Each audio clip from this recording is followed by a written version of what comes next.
Assalamualaikum warahmatullahi wabarakatuh.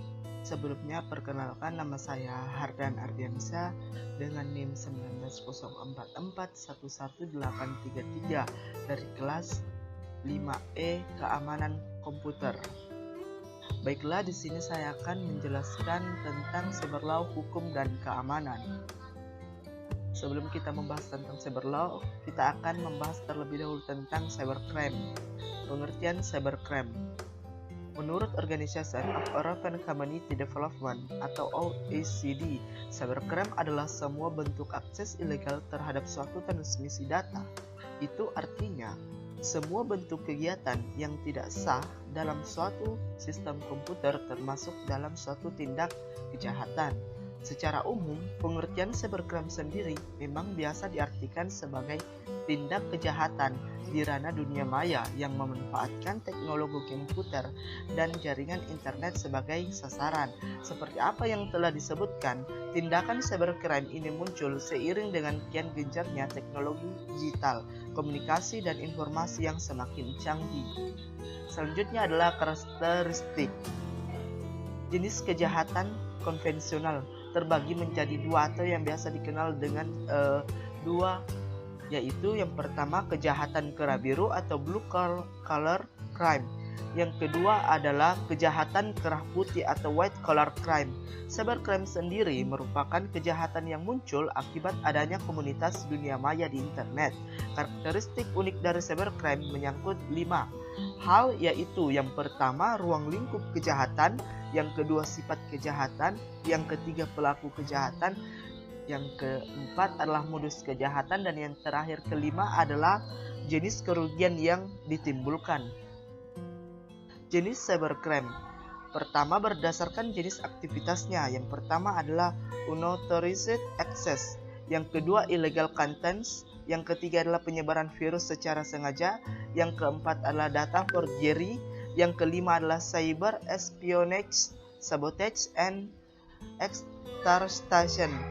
Kemudian cyber stalking, yang ketujuh adalah charging, yang kedelapan adalah hacking dan cracking, yang kesembilan adalah cyber squatting dan typo squatting, dan ke-10 adalah hijacking, dan yang terakhir adalah cyber terrorism. Selanjutnya adalah jenis cybercrime. Yang kedua yaitu berdasarkan motif kegiatannya terbagi menjadi dua. Yang pertama adalah cybercrime sebagai tindakan murni kriminal, dan yang kedua adalah cybercrime sebagai kejahatan atau abu-abu.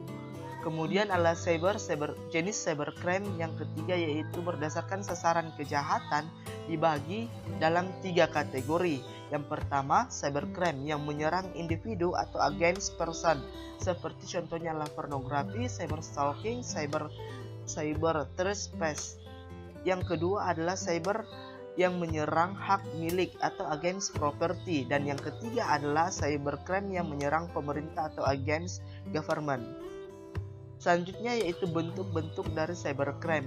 Yang pertama adalah kejahatan dunia maya yang berkaitan dengan kebiasaan integritas keberadaan data dan sistem komputer, seperti illegal access atau akses secara tidak sah terhadap sistem komputer. Selanjutnya itu data interference atau mengganggu data komputer. Selanjutnya ada sistem interference atau mengganggu sistem komputer. Yang kedua adalah kejahatan dunia maya yang menggunakan komputer sebagai alat kejahatan. Contohnya adalah credit card fraud atau penipuan kartu kredit, dan bank fraud atau penipuan terhadap bank. Kemudian yaitu service fraud atau penipuan melalui penawaran suatu jasa. Bentuk cybercrime yang ketiga yaitu kejahatan dunia maya yang berkaitan dengan isi atau muatan data atau sistem komputer. Bagian A atau yang pertama adalah child pornography atau pornografi anak, konten di bawah usia dewasa. Selanjutnya adalah infringement of copyright and related rights atau pelanggaran terhadap hak cipta dan hak-hak terkait. Dan yang bagian C yaitu drug traffickers atau peredaran narkoba.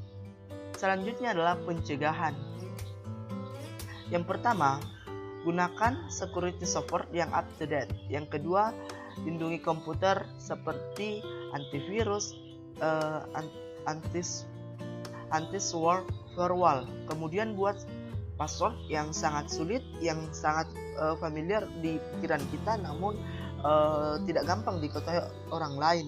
Selanjutnya yang keempat, membuat salinan atau backup. Ini membackup data atau hal-hal yang penting. Kemudian jangan sembarangan mengklik link yang muncul. Keenam adalah ganti password secara berkala. Kemudian kita akan membahas tentang perlunya cybercloud. Kenapa cybercloud diperlukan? Cybercloud merupakan istilah hukum yang terkait dengan pemanfaatan TI atau IT. Istilah lain daripada cybercloud adalah hukum TI, yaitu Law of IT atau hukum dunia maya atau virtual world cloud, dan hukum Mayantara. Perkembangan teknologi yang sangat pesat membutuhkan pengaturan hukum yang berkaitan dengan pemanfaatan teknologi tersebut. Hanya saja sehingga saat ini banyak negara yang belum memiliki perundang-undangan khusus di bidang teknologi informasi, baik dalam aspek pidana maupun perdatanya.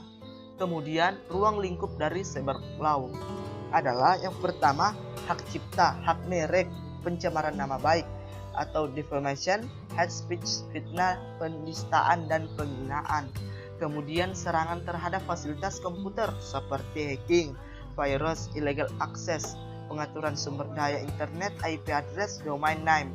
Kemudian kenyamanan individu atau privacy, tindakan kriminal yang biasa menggunakan TI sebagai alatnya. Kemudian ada isu prosedural, yuridiksi, pembuktian, dan penyidikan, transaksi elektronik dan digital pornografi. Selanjutnya terakhir adalah perlindungan konsumen terhadap pemanfaatan internet dalam aktivitas keseharian seperti e-commerce, e-government, education, e-medics.